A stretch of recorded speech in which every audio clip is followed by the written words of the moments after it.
네, 반갑습니다. 저 고려자산개발의 김정근 대표입니다. 안녕하십니까. 건물과 사람들의 차상희 이사입니다. 예, 저희가 이렇게 회원사들과 같이 저희들의 행 프로젝트를 같이 이야기를 할 수 있고 또 우리가 나아갈 길을 같이 모색할 수 있는 시간을 가지게 되어서 감사하고 영광으로 생각하고 있습니다. 저희들이 8개 프로젝트를 같이 준비를 했었고요. 그중에서 생활용 숙박시설이 이슈가 좀 많아서 저희가 먼저 진행하게 되었습니다. 그래서 우선 순서는 저희가 사례 발표가 좀 있을 거고요. 차 이사님께서 향후 규제 대책과 나아갈 길에 대해서 말씀을 드릴 것 예정에 있습니다. 그리고 오늘 설명을 어떻게 좀 해볼까 고민을 하다 보니까 저희 다들 전문가이시고 디테일한 설명보다는 일단 저희가 컨셉을 잡았던 부분에 대해서 먼저 영상을 보시면 어떻게 우리가 이 상품을 만드는지 이해가 되실 것 같아요. 먼저 영상을 좀 잠깐 감상하고 설명을 시작하도록 하겠습니다.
I built up walls like mansions to the sky. Protect my heart so it would survive. But you climbed in like no one else could do. The day I knew I needed you, I was drifting out, safe from every shore. Didn't wanna get hurt anymore, but you pulled me in like no one else could do. The day I knew I needed you.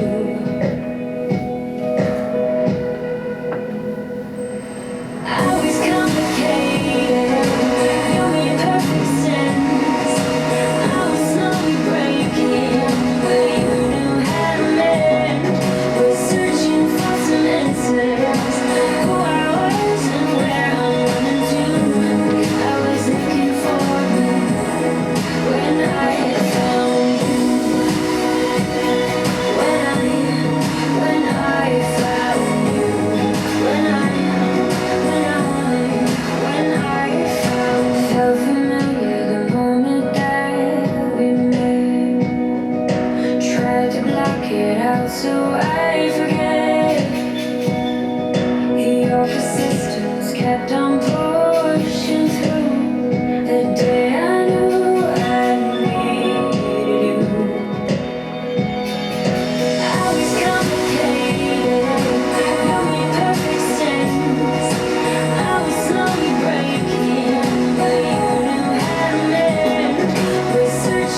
네, 저희 송도 스테이 에디션은 토지를 매입을 2018년도에 해가지고요.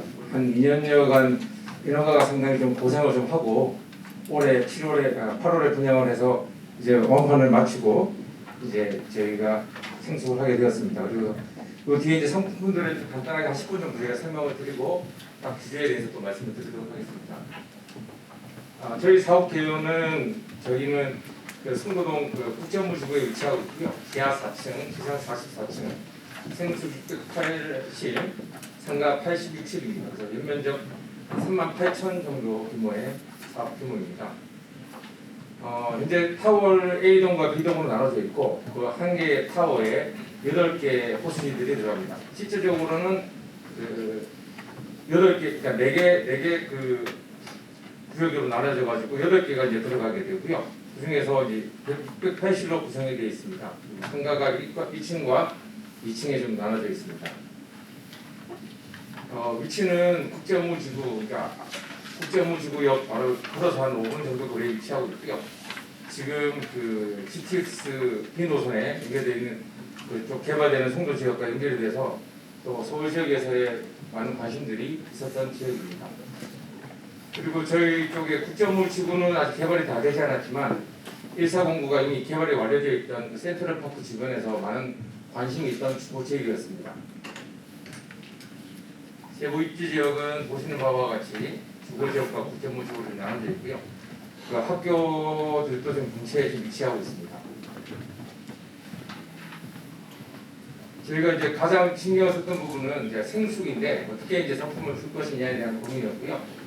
저희가 있기 전에는 C 1블럭, 2블럭에 대우하고 한라가 원룸형 생수기 있었습니다. 근데 저희가 지구 단위가 이제 변경이 되면서 한 시당 한 개의 주차를 배수를 넣어야 되는 규정으로 2019년도에 지구 단위가 변경이 되어 있었습니다. 그래서 저희들이 원룸을 할 수가 없는 상황이었고요. 그런 상황에서 어떤 교통법을 찾냐는 고민 중에서 집 같은 호텔 같은 집 그런 부분에 대해서 발생을 하게 되었고, 그래서 이 맨하탄 레지던스 쪽에 대해서 어떤 상품들을 개발할 것인가에 대한 개발 도출을 연구하게 되었습니다. 뉴욕을 이제 스타일을 했기 때문에 이제 스타일은 아르베코 스타일로 저희들이 하게 되었고요. 그 레지던스 호텔을 할 것인데 그러면 어떤 스타일을 할 것이냐, 완전 주도형이냐, 레지던스냐 하는 부분에 고민해서 저희가 처음에 규정을 했던 부분은 방 2개짜리 진짜 호텔 같은 레지던스, 외국에서 쓰는 호텔 레지던스를 도입하고자 하는 목표를 가지고 허가를 진행을 했습니다. 뒤에도 근데 실제 상품을 이제 다시 말씀드리겠지만 PS 개발에서 이제 주택 연구 매년 하는 그런 연구 조사라든지 그런 시장에 대한 조사를 하게 되면서 송도의 특징상 그러니까 10대들과 40대가 주로 이제 많은 그런 상품의 특징을 위해서 방이 이제 2개로서는 좀 한계가 있다, 이런 부분들이 판단이 되어서 상품을 허가 난 뒤에 다시 좀 변경을 해가지고 방 2.5룸과 3룸을 추가를 시켜서 좀 배치를 좀 다양하게 방 배치를 좀 시켰습니다. 상품에 대한 아까 동영상에 보셨다시피 그 에디션에 대한 명칭을 저희들이 건시가지 커먼, 베스트, 클럽 이렇게 나눠가지고 5가지 규정을 두고 거기에 맞게끔 상품들을 개발하게 되었습니다. 그러면서 최종적으로 저희 이제 그 광고 홍보에 가장 모티브가 되는 단어는 All Inclusive House입니다.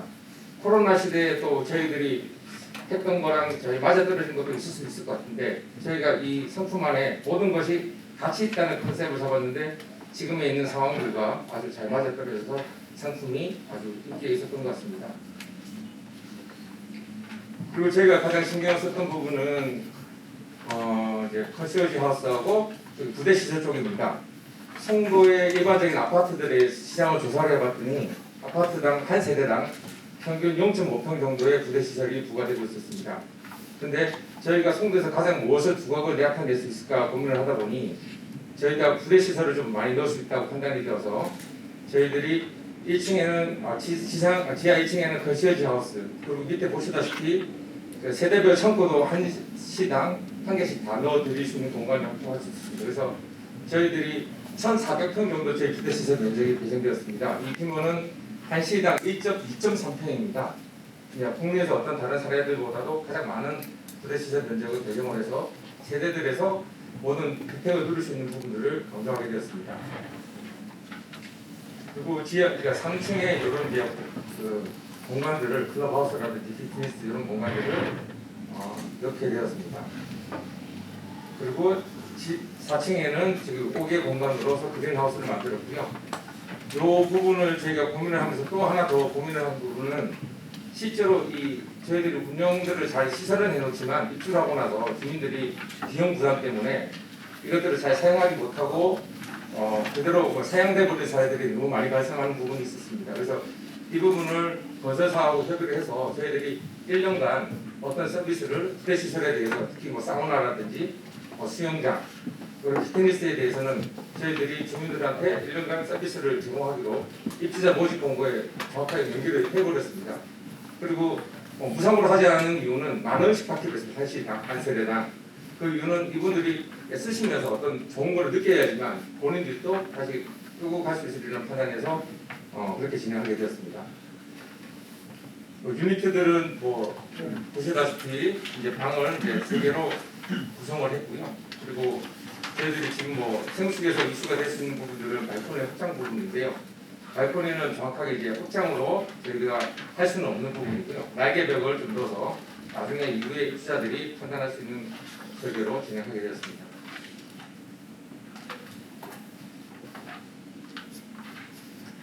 그리고 저희가 했던 인허가 문제 중에서 가장 어려웠던 부분들이 투자의 문제입니다.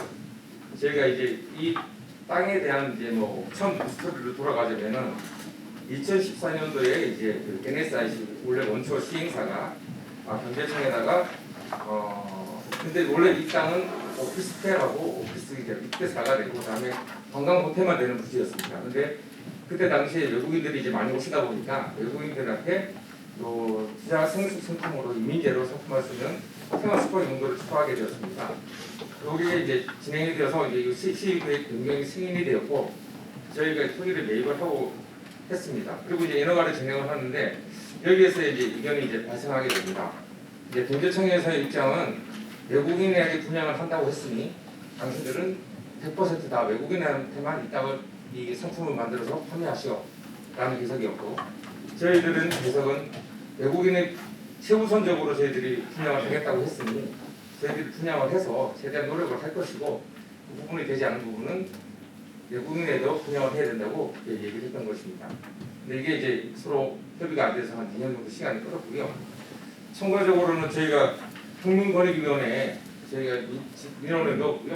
거기 한 1년여간의 협의 끝에 저희들이 이제 의견을 받아서 최종적으로는 이제 인허가 조건상에 건축허가 또는 착공 후 6개월간 대외 홍보 및 활동을 하고 최선의 노력을 다하고 그러고 나서도 이제 판매되지 않는 판매는 저희들이 국내에 소화하겠다고 그렇게 해서 판매를 하게 되었습니다. 그리고 또 코로나 사태로 인해서 저희들이 해외 판매를 나가지 못했습니다. 그래서 타임스퀘어라든지 이간 신문들에는 이렇게 광고를 했고요. 그 광고한 사항들을 경제청에 지금 보고를 하고 있는 시점입니다.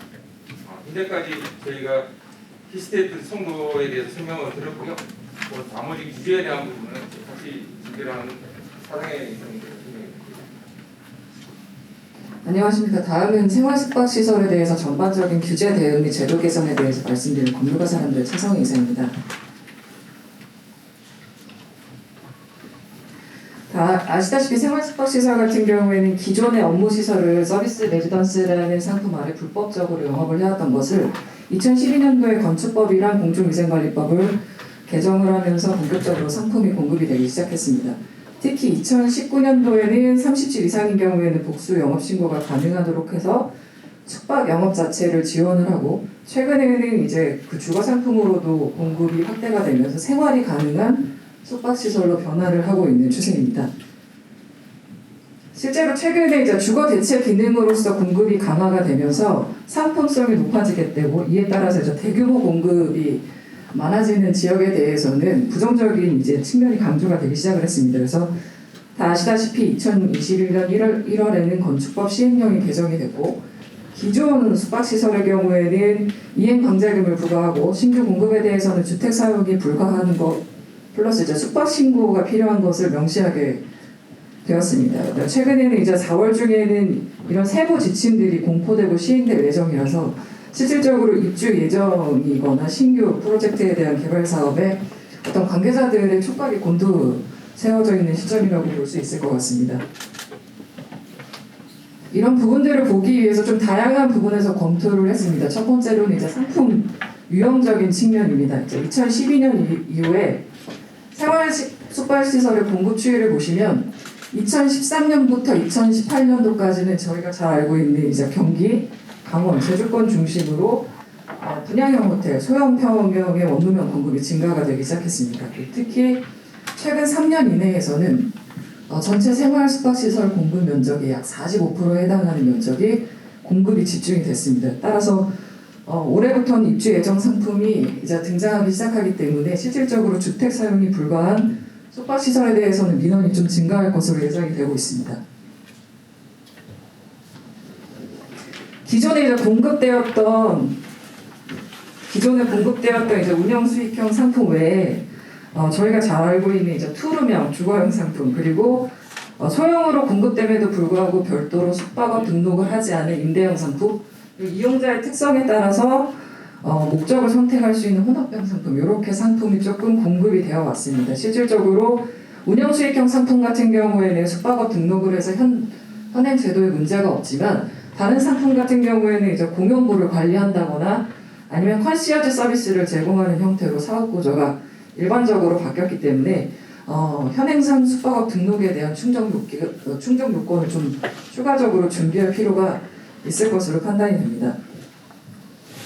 다음은 이제 운영적 측면에서 봤습니다. 기존의 생활 숙박시설 같은 경우에는 시행사가 위탁 운영 업체나 또는 이제 마스터리스 하는 업체 또는 이제 컨시어지 서비스를 제공하는 운영사를 약정하거나 계약을 해서 준공 후에 이제 수번행자나 관리단에 위임하는 형태로 이루어지고 있었습니다. 특히 이제 기존의 그 운영 수익형 상품 같은 경우에는 생활형 숙박시설 레지던스가 별도의 등급이 없기 때문에 한국관광공사에서 지정하는 품질 인증업소로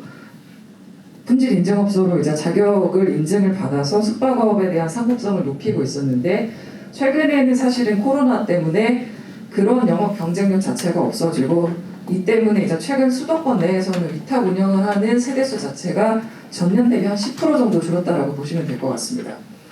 이와는 반대로 이제 숙박 말고 주거형을 혼합으로 해서 하이브리드로 운영하는 임대 상품이 등장을 하기 시작을 했고 이런 것들이 확대되기 시작하면서 단순히 이제 숙박업을 등록하는 것보다는 전체적으로 운영 관리가 필요한 복합적인 대안이 필요할 것이라고 판단이 되고 있습니다. 실제로 최근에 이제 도심권과 비도심권의 운영 수익형과 주거형 생활 숙박시설을 운영하는 사례를 좀 비교를 해봤습니다. 첫 번째로는 이제 도심권의 운영 수익형 생활 숙박시설입니다. 실제로 전용 6평에서 7평 정도로 공급이 되었고 숙박업 전체 등록을 진행을 하고 있대 개별 소유자의 특성에 따라서 비위탁하는 관리 세대가 필연적으로 발생을 하고 있습니다. 또한 이제 위탁하는 세대의 경우에도 장기 숙박을 하거나 또는 이제 임대를 하거나 전세를 하는 경우에도 실질적으로 전입신고가 가능한 형태로 운영을 진행을 하고 있습니다. 두 번째로 이제 주거형 생활 숙박시설입니다. 최근에 이제 해운대에 입주가 완료한 두 레지던스를 비교를 해봤었을 때 전용 24평 이상으로 공급이 되어 있는 상품입니다. 해운대 C-스위트 같은 경우에는 현재 숙박 운영 자체를 불가하게 해놓고 그다음 이제 시설 관리 업체만 상주를 해놓은 상태입니다. 그러나 그와는 반대로 해운대 B 레지던스 같은 경우에는 전체 세대수 중에서 약 한 32% 정도만 단기 숙박으로 운영을 하고 이 역시도 두 개 숙박업 업체가 분할되어서 운영을 진행을 하고 있습니다. 그래서 운영 그 사례를 보시면 숙박업 자체가 전체로 운영되든 또는 이제 부분적으로 운영되든 또는 이제 운영 자체가 되지 않든 모두 이제 비위탁하는 관리 세대가 존재하고 현재 이제 현행에서 문제가 되고 있는 주택으로 이용하는 전입신고에 대한 부분도 현행상에서는 이루어지고 있기 때문에 이런 부분에 대한 고려가 좀 필요할 것으로 판단이 되어집니다.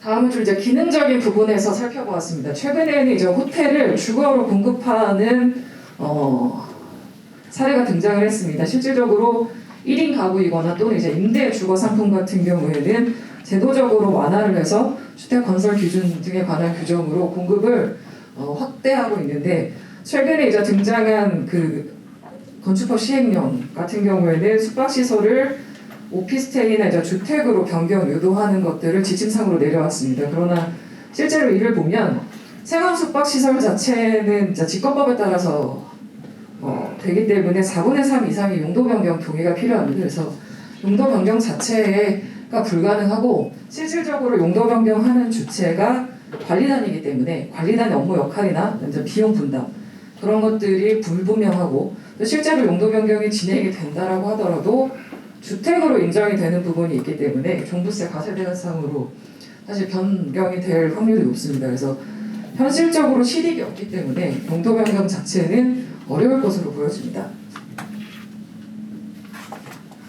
주택으로 사용할 때 이제 이행 강제금을 부과하는 기준 역시 판단이 조금 어렵습니다. 아까 제가 이제 운영 사례를 말씀을 드린 것 같이 현행상으로는 이용자의 특성에 따라서 본인이 전입신고가 가능하도록 계약서에 명시를 하고 있기 때문에 실질적으로 이제 전입신고만으로는 주택수를 판단하기 어렵고, 그다음에 이제 관할 세무서나 소유자 자체도 주택분에 대해서 양도세나 재산세를 과세하는 청구를 요청을 하는데, 이것들이 모두 조세심판원 사례에서 기각이 된 사례들이 있습니다.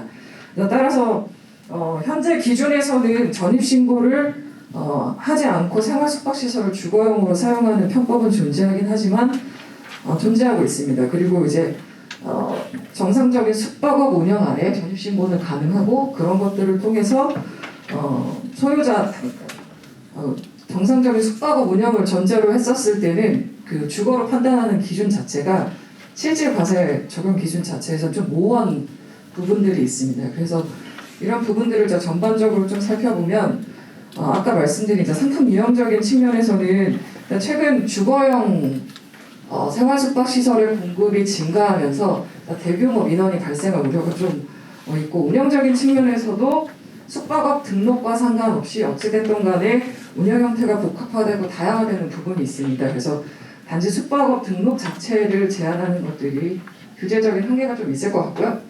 그다음에 기능적인 측면에서도 실제로 용도 변경을 하는 것들을 지침적으로 내려오긴 했지만 현행상으로는 그런 지침이 적용하는 것들이 어려움이 있습니다. 그리고 주택 이용의 판단 자체도 기준이 모호하기 때문에 이런 여러 가지 부분들을 사실을 당장 제도적으로 개선하는 것보다는 이런 문제점에 대해서 좀 파악을 하고 저희가 선제적으로 좀 대응할 수 있는 것들을 목적으로 하였습니다. 그래서 제도 개선안에 대해서 1차적으로 제안한 것들을 말씀을 드리면, 기존의 이제 생활숙박시설이 숙박업 신고가 필요한 시설인데 숙박업 신고에 동의가 필요한 시설로 숙박업 등록 충족 요건을 완화를 하고, 그럼에도 불구하고 실질적으로 30실 이상인 경우에는 이제 복수 영업이 가능하거든요. 그럴 경우에 이제 무분별한 숙박업 등록이 발생할 우려가 있습니다. 그래서 이런 것들을 제도적으로 조금 보완을 하되 기존 분류 체계를 좀 크게 벗어나지 않고 이제 새롭게 발생될 수 있는 어떤 혼란을 최소화하기 위해서 면적별로 전용 50헵에 전용 85헵의 기준으로 해서 예시로 제가 들긴 했지만 원룸형, 단지형, 혼합형 이런 상품으로 면적에 따른 분류 체계를 1차적으로 제안을 해놓은 상태입니다. 두 번째로 이제 운영적인 측면에서 보시면 기존 숙박업 자체가 부분적으로 운영하는 것들도 있고, 그다음에 전체를 운영을 하되 위탁 자체를 안 하는 것도 있고, 그다음에 이제 숙박업 자체가 미등록되어 있고 여러 가지 형태로 운영이 실질적으로 되어 있는 상태입니다. 그래서 단순히 이제 숙박업 자체가 영업 이익을 활동하는 어떤 것보다는 단순 관리 형태로 숙박업의 등록 요건을 좀 완화하되 이런 것들을 오퍼레이션 매니지먼트 어떤 별도의 체계를 해서 2차적으로 이런 관리적인 측면을 보완한 것들을 제안을 했습니다. 그리고 이를 전제로 지금 오퍼레이션 매니지먼트의 기능이 좀 강화된다라는 걸 전제로 현재 분양을 하고 있거나 또는 이제 신규 분양 예정인 상품에 대해서는 운영 관리에 대한 동의 부분을 반드시 수렴을 해야 되고요.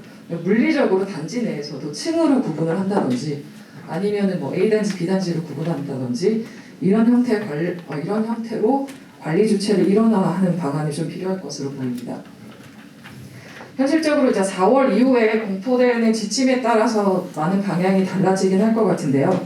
지금 기조로 봤었을 때는 아무래도 이제 제한적 허용보다는 강력 규제가 지속적으로 유지될 확률이 높아 보입니다. 그래서 따라서 이런 문제, 다양한 문제점들에 대해서 각 사가 조금 인지를 하시고 그런 것들에 대해서도 개발협회 자체 내에서도 이런 부분에 대해서 고려를 하시고 국토부와 협의를 진행해서 계속적으로 제도를 완화하는 방향으로 지금 노력을 하고 있는 걸로 알고 있습니다. 그래서 박사 여러분, 그 회원사 여러분,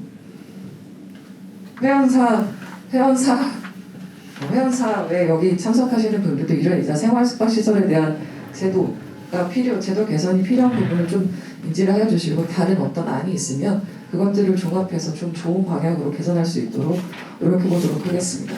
이상입니다. 네, 감사합니다. 가장 이슈가 되고 있는 사령 숙박시설에 관해서 두 분, 김정호 대표님과 차성희 이사님 답해 주셨고요. 질문사항 있으시면 몇 분 정도 받도록 하겠습니다. 질문사항 있으신 분은 버스를 좀 해주시면.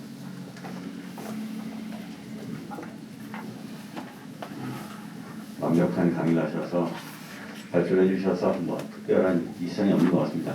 혹시나 이 시간 이후에라도 구간이 있으시면 하나. 네. 지금 현재 여기 정리한 내용들은 그 지난번에 건의한 그 내용에 들어가 있는 건가요? 우리 지난번에. 그럼 이제 국토부에는 다 전달된 거겠네. 실질적으로 전달은 되어 있는데 이제 그런 것들이 적극적으로 반영이 되지는 않은 걸로 알고 있습니다. 그래서 지금 이 생활형 숙박시설이라는 새로운 용도가 아까 정리해 주신 대로 서비스 레지던스 뭐 이런 거잖아요. 그죠? 그래서 이 생활형 숙박시설이 그러면 주택과는 뭐가 다르고 오피스텔 뭐가 다르고 다양한 뭐 기숙사에서 우리가 사업하는 입장에서는 정확하게 그 상품의 포지션을 규정할 필요가 있는 것 같아요. 그래야 이제 앞으로 법을 우리가 이제 건의하고 할 때도 그걸 분명히 해가지고 이제 그 서로 뭐 혼선이 안 생기도록 해야 될 것 같거든요. 그러면 이제 결국은 아까 얘기하는 서비스 레지던스라 그러면 서비스라는 게 분명히 이제 들어가는 기존 주택과 다른 그 특징을 갖고 있다는 거하고 그러면 서비스를 받고 싶어하는 사람은 어떤 유형이냐 고객이 어떤 유형이냐 결국은 이제 어떻게 보면 1, 2인 가구가 될 것이고 애들이 없는 1, 2인 가구 요게 이제 기본적인 그 주된 뭐 예를 들면 타겟이다 뭐 옛날에 이제 뭐 분류한 그 가족 유형에 보면 빙크, 싱크 뭐 이런 얘기가 있었지 않습니까? 그러니까 더블 인컴 노 키즈 뭐 싱글 인컴 노 키즈에서 애들이 없이 부부가 사는 뭐 이런 것들을 특정해가지고 이제 그러면 타겟이 된다.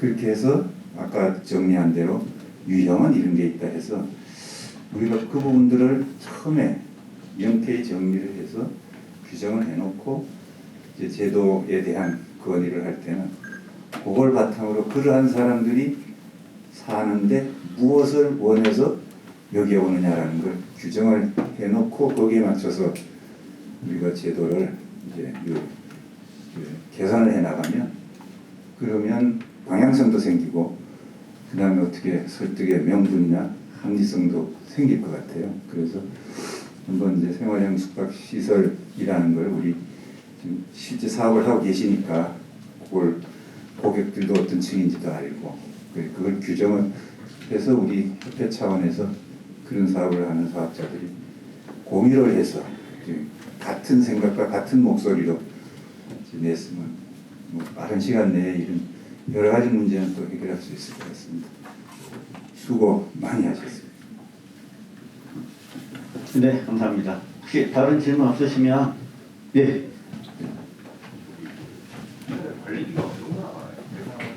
생활숙박시설이요?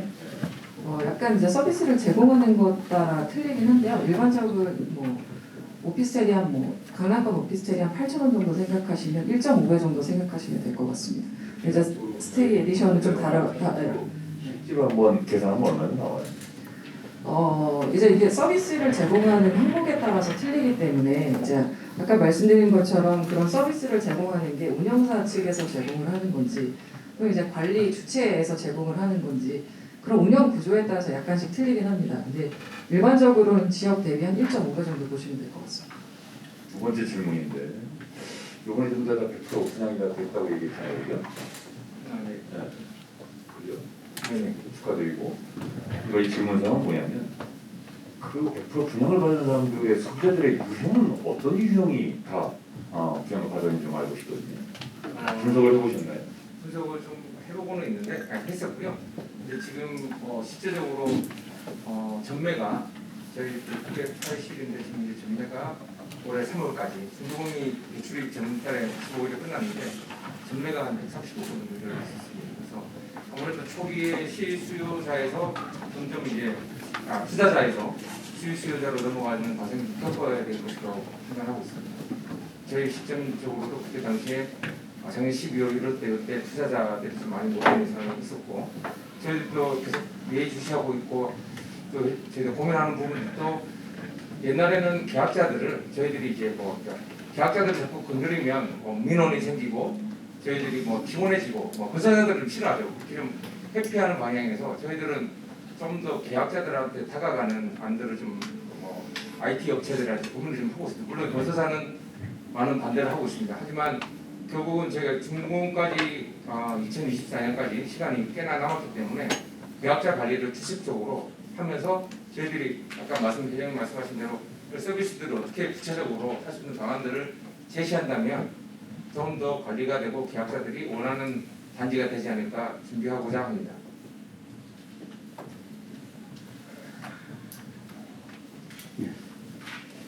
또 추가적으로 질문하실 분이 없으시면 이상으로 세션 안의 주제 발표를 마치도록 하겠습니다. 발표 주신 두 분께 큰 박수 부탁드리겠습니다.